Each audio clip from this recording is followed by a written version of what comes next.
Hello friends, welcome to star online academy. यह video आगामी विभिन्न परीक्षाओं जैसे यूपीएससी, पीसीएस, नेट, जेआरएफ के प्रारंभिक परीक्षाओं को ध्यान में रखकर बनाया जा रहा है, जिसमें सामान्य अध्ययन के अलग अलग खंडों का मॉडल प्रश्न तैयार किया गया है। तो दोस्तों, आज का हमारा टॉपिक है करंट अफेयर्स।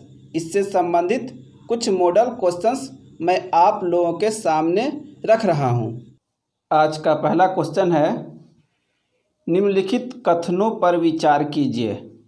पहला, नीति आयोग द्वारा राज्यों, केंद्र शासित प्रदेशों में शिक्षा की गुणवत्ता के आकलन हेतु 30 सितंबर 2019 को school education quality index 2019 SEQIS जारी किया गया है। दूसरा, केंद्र शासित क्षेत्रों में पहले 3 स्थान पर क्रमशः चंडीगढ़ 82.9, दादर एवं नगर हवेली व दिल्ली 48.9 के हैं, जबकि सबसे निचला स्थान लक्षद्वीप का है। ए केवल 1, बी केवल 2, सी 1 और 2 दोनों, डी न तो 1 न ही 2। राइट आंसर सी 1 और 2 दोनों, यानी दोनों कथन सही हैं। नेक्स्ट,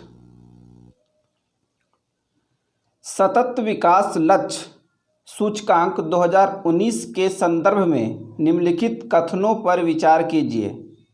पहला, नीति आयोग द्वारा तीसरे सतत विकास लक्ष्य भारत सूचकांक SDG इंडिया इंडेक्स 2019 30 सितंबर 2019 को जारी किए गए।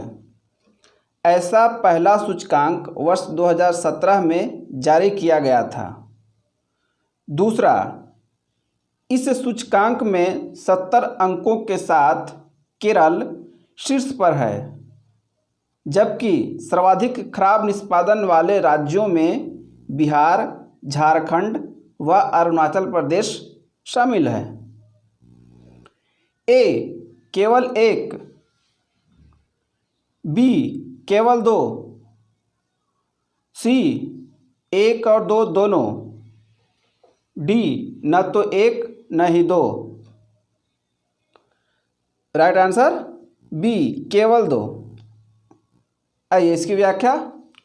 नीति आयोग द्वारा दूसरे सतत विकास लक्ष्य भारत सूचकांक 2019 30 सितंबर 2019 को जारी किया गया। ऐसा पहला सूचकांक वर्ष 2018 में जारी किया गया था।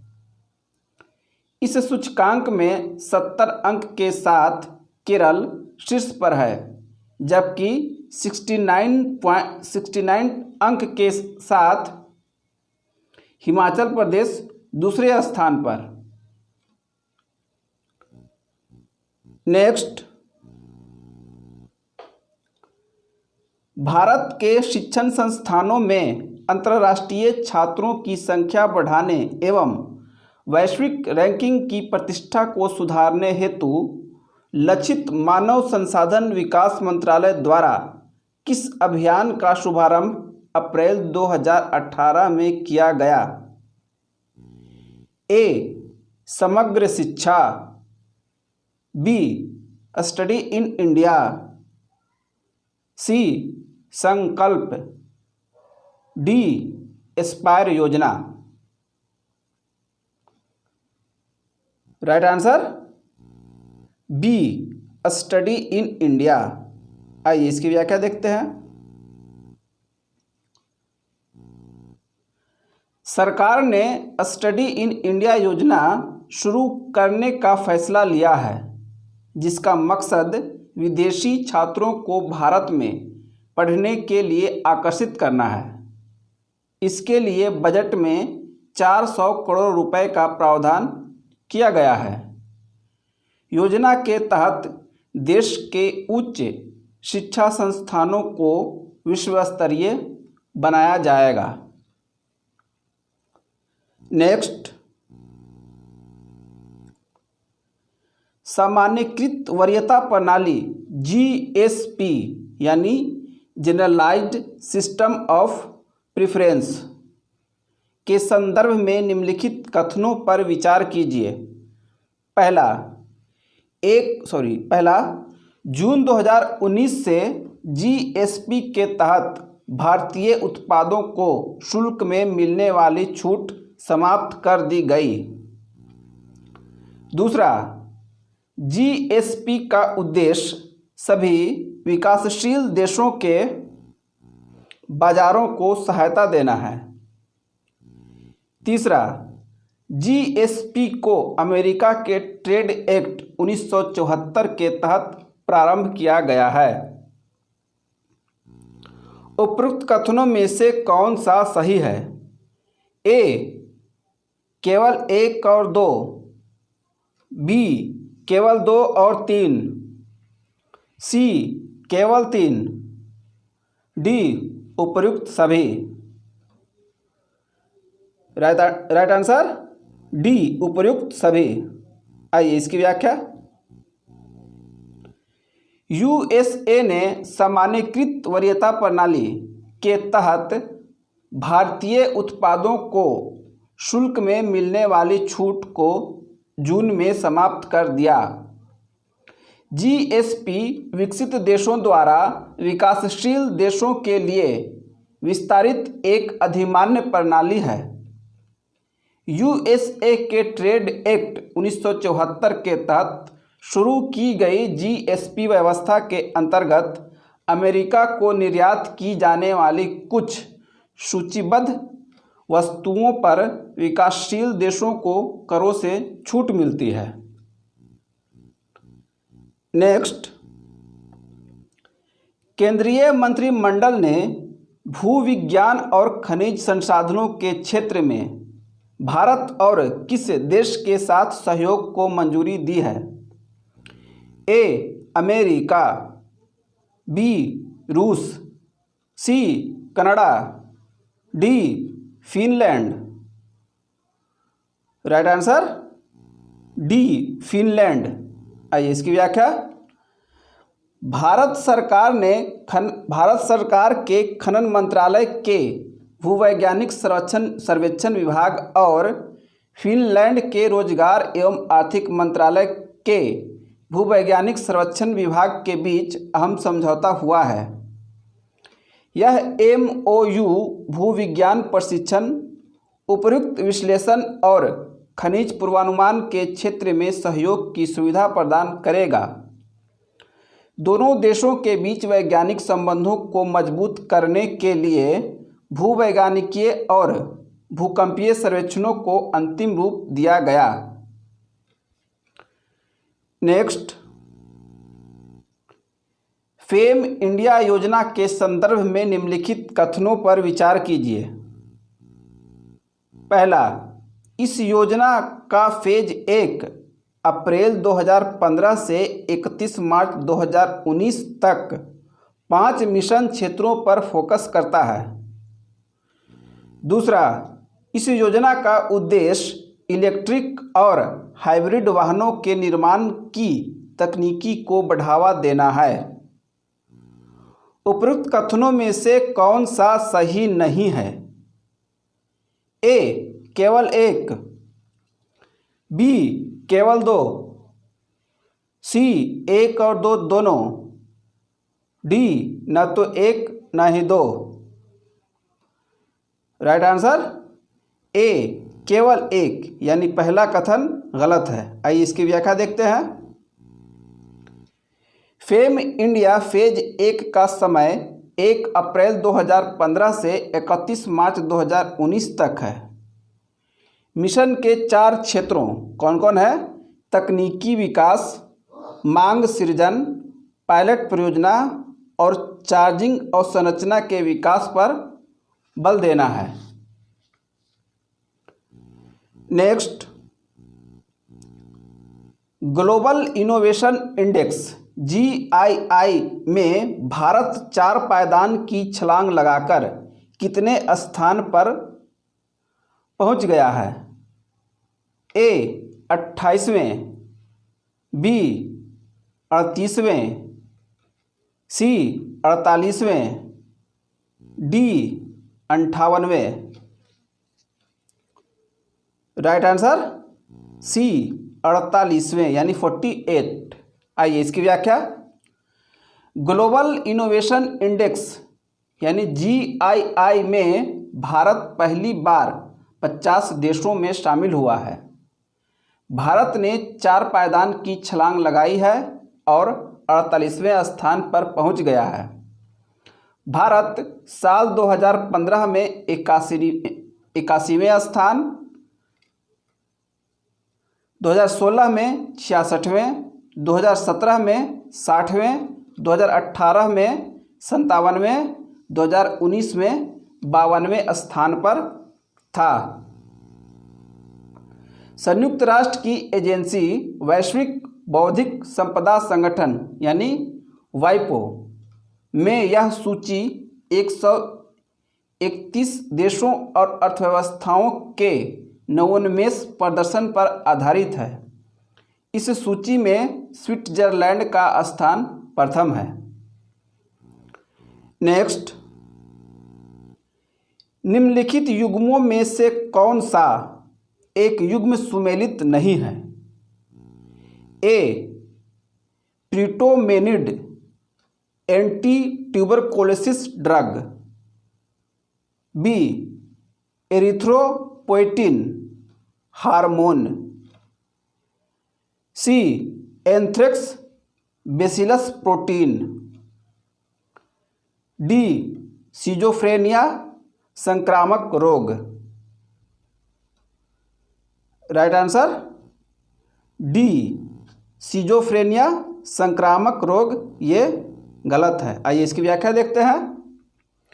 सिजोफ्रेनिया एक मानसिक विकार है जो रोगी को सोच, भाषा, व्यवहार, धारणा तथा भावना को बहुत अधिक प्रभावित करता है। सिजोफ्रेनिया के मरीज वास्तविक दुनिया से कट जाते हैं।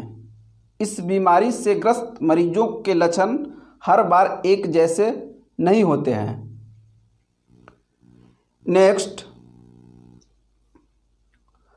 प्रधानमंत्री किसान सम्मान निधि योजना के संदर्भ में निम्नलिखित कथनों पर विचार कीजिए।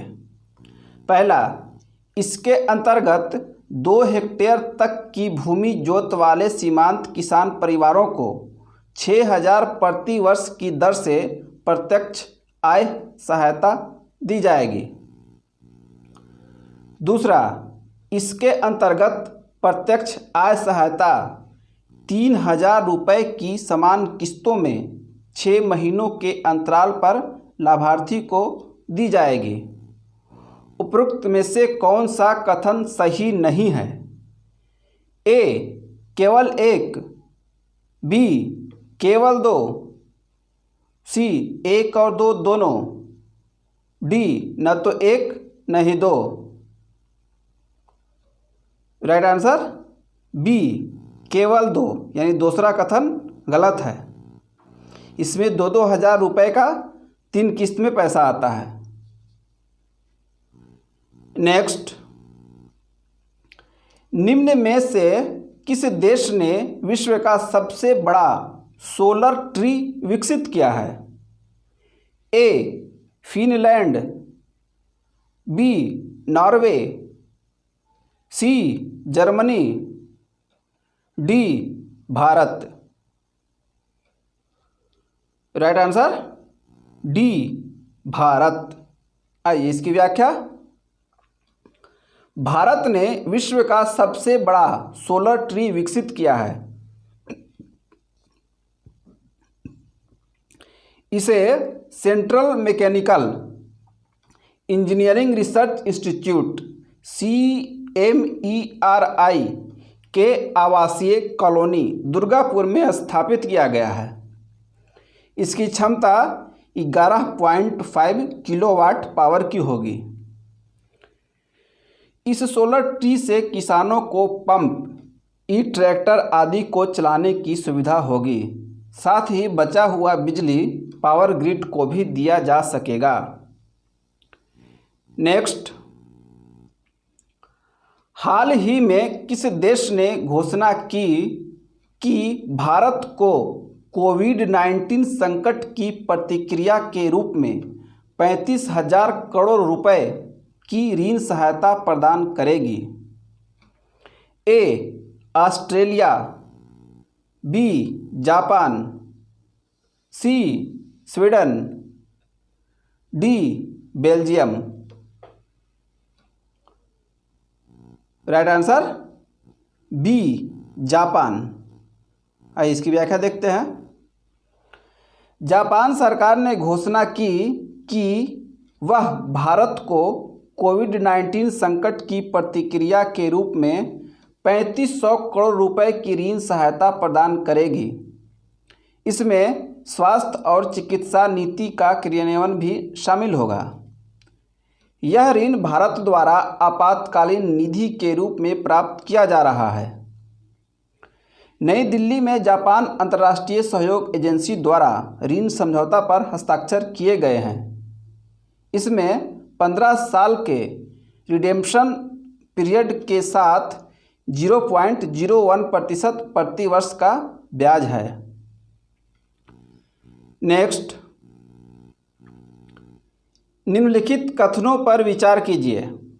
पहला, ओस्लो इलेक्ट्रिक टैक्सियों के लिए वायरलेस चार्जिंग की सुविधा उपलब्ध कराने वाला दुनिया का पहला शहर बन गया है। दूसरा, होंगकेऊ 5G और गीगाबिट ब्रॉडबैंड नेटवर्क का इस्तेमाल करने वाला दुनिया का पहला जिला बन गया है। सी, मणिपुर के फायेंग गांव को भारत का पहले कार्बन पॉजिटिव गांव का दर्जा दिया गया है। उपरोक्त कथनों में से कौन सा सही है? ए, केवल 1 और 2, बी, 2 और 3, सी, 1 और 3, डी, 1, 2 और 3। राइट आंसर डी, 1, 2 और 3। आइए इसकी व्याख्या देखते हैं। चीन के शंघाई स्थित होंगकोऊ 5G और गीगाबिट ब्रॉडबैंड नेटवर्क का इस्तेमाल करने वाला दुनिया का पहला जिला बन गया है। 5G अगली पीढ़ी की सेलुलर प्रौद्योगिकी है जो 4G की तुलना में 10 से 100 गुना ज़्यादा डाउनलोड स्पीड प्रदान करती है। नॉर्वे की राजधानी ओस्लो इलेक्ट्रिक टैक्सियों के लिए वायरलेस चार्जिंग की सुविधा उपलब्ध कराने वाला दुनिया का पहला शहर बन गया है। मणिपुर के इम्फाल जिले के एक छोटे से गांव फायेंग को भारत के पहले कार्बन पॉजिटिव गांव के रूप में विकसित किया गया है। यदि कोई गांव ग्रीन हाउस गैसों के संचय को कम करने के लिए वातावरण में उपस्थित कार्बन को कम करता है तो उसे कार्बन पॉजिटिव टैग दिया जाता है। नेक्स्ट, निम्नलिखित कथनों पर विचार कीजिए। पहला, हाल ही में मध्य दक्षिणी अमेरिकी देश बेलीज के तट से हरिकेन नाना टकराया था। दूसरा, 1500 ईसा पूर्व से 300 ईस्वी के मध्य माया सभ्यता बेलीज के क्षेत्रों में फैली हुई थी और यह सभ्यता लगभग 1200 वर्षों तक अस्तित्व में रही। उपरोक्त में से कौन सा कथन सही है? ए, केवल 1, बी, केवल 2, सी, 1 और 2 दोनों, डी, न तो 1 न ही 2। राइट आंसर सी, 1 और 2 दोनों। आइए इसकी व्याख्या देखते हैं। 3 सितंबर 2020 को हरिकेन नाना मध्य अमेरिकी देश बेलीज के तट से टकराया, जिसकी गति 120 किलोमीटर प्रति घंटे की थी। माया सभ्यता एक मेसो अमेरिकन सभ्यता थी जिसे माया लोगों द्वारा विकसित किया गया था। नेक्स्ट, स्पेशल फ्रंटियर फोर्स के संदर्भ में निम्नलिखित कथनों पर विचार कीजिए। पहला, इसका गठन 1962 में भारत चीन युद्ध के तुरंत बाद किया गया था।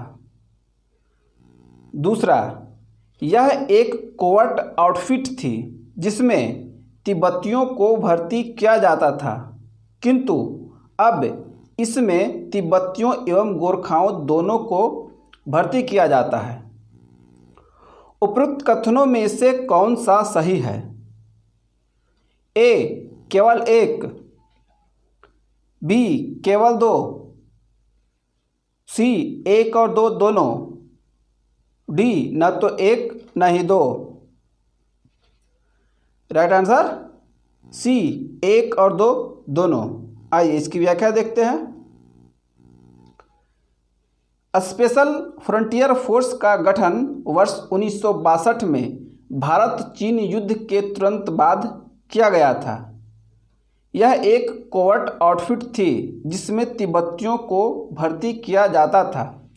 अब इसमें तिब्बतियों एवं गोरखाओं दोनों को भर्ती किया जाता है। नेक्स्ट, तांगम जनजाति किस राज्य में पाई जाती है? इसकी भाषा संकटग्रस्त श्रेणी में शामिल है। A, Nagaland, B, Manipur, C, Arunachal Pradesh, D, Mizoram. Right answer C, Arunachal Pradesh. आइए इसकी व्याख्या।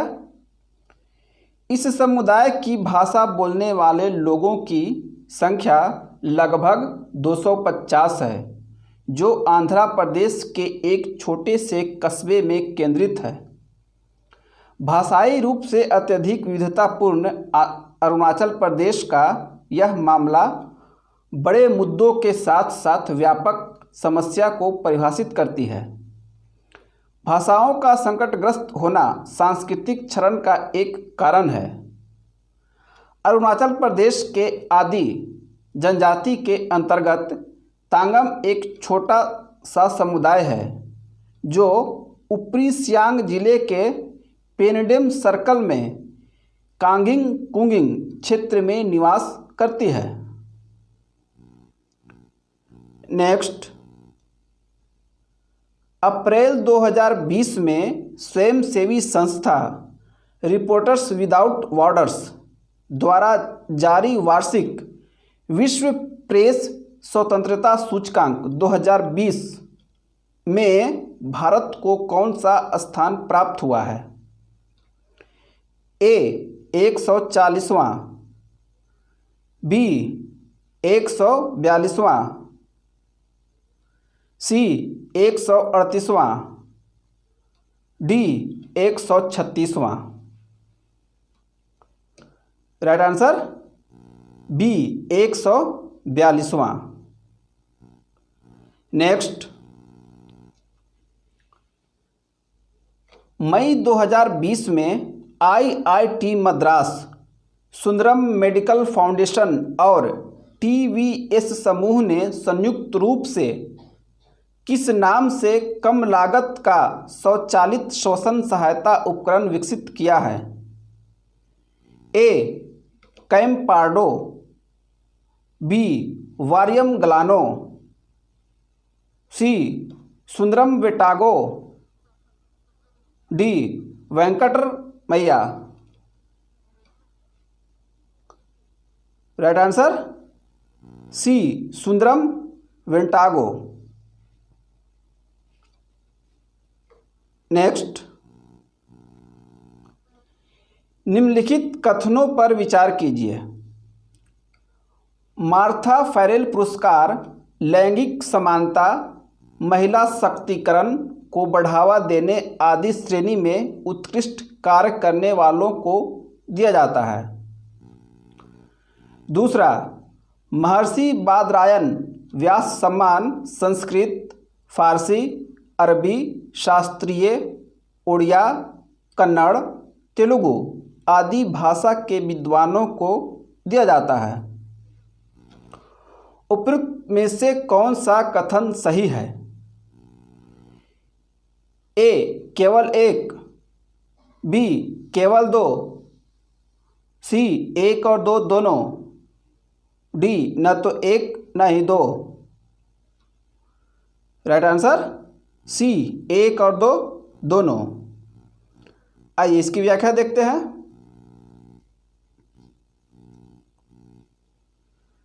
दिल्ली सरकार के स्कूली शिक्षक मनु गुलाटी को लैंगिक समानता और महिला सशक्तिकरण को बढ़ावा देने के लिए इंडिविजुअल श्रेणी में उत्कृष्टता के लिए 2019 के मार्था फैरेल पुरस्कार से सम्मानित किया गया है।